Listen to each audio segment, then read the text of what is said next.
Hello everyone. Today we are going to discuss about the topic the British Panditocracy.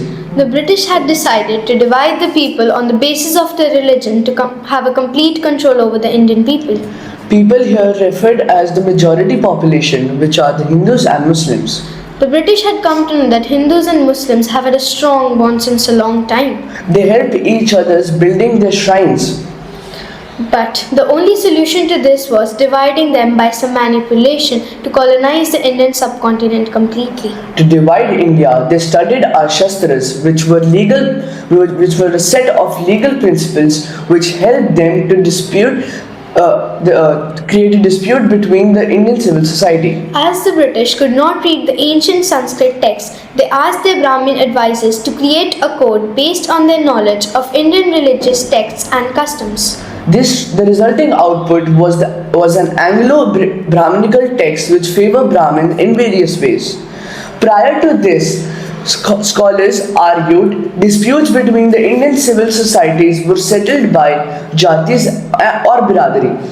This was a person's fate decided within a community or a clan by his own peers in accordance with the local traditions and customs without the approval of the higher caste authority. Can you explain this point, Manju? This means when many of the scholars say that the disputes in the Indian society were according to the jati or biradri, which was jati was like a type of caste system in the Indian society. So it was discussed within a community or in a clan of the person's own known people, and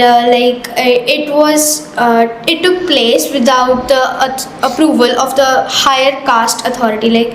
They didn't need the approval of any higher authority for this process. Now we would like Mandeep to share her views on this topic. पंडितों ने British के सामने एक अपनी अलग ही इज्जत बना ली। British को लगा कि वह बहुत अच्छे इंसान हैं तथा सरकारी काम ब्रिटिशों को क्या लगा कि पंडित जो हैं वो बहुत अच्छे इंसान हैं। अच्छा, तथा सरकारी कामों की 90% से ज़्यादा जगहें पंडितों को दे दी गई। थरूर हमें इस अध्याय में बताते हैं कि ब्रिटिश हमें समाज में ही नहीं बल्कि व्यवस्थित तौर पर भी कमज़ोर करना चाहते थे। ब्रिटिश की इन्हीं कारनामों की वजह से भारत का पूरा संतुलन बिगड़ गया। Thanks Mandeep for sharing your views. To conclude this, we can say that the British were not only responsible for destroying our economic and political institutions, but even the social harmony. If the Hindus and Muslims understood the move of the British, we would have got independence in a united way without the killings of innocents in places like Bihar and Punjab, where women would burn themselves in the fire rather than getting killed by the Muslim people.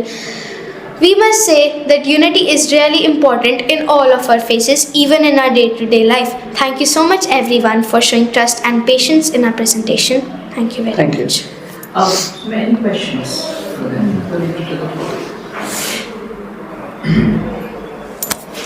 Basically said everything. That's nice. I had Good questions. lunch. You can answer all of them in the presentation. Okay, Rudransh, any of the points that you said, can you explain it?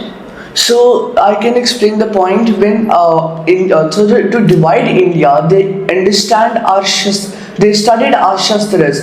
They went throughout our history, discussed how the prince ruled us, how the princely states were how the Indian people were ruled before. So after they studied all of this, what happened? The Brahmins had understood how the British India, how the history of India was.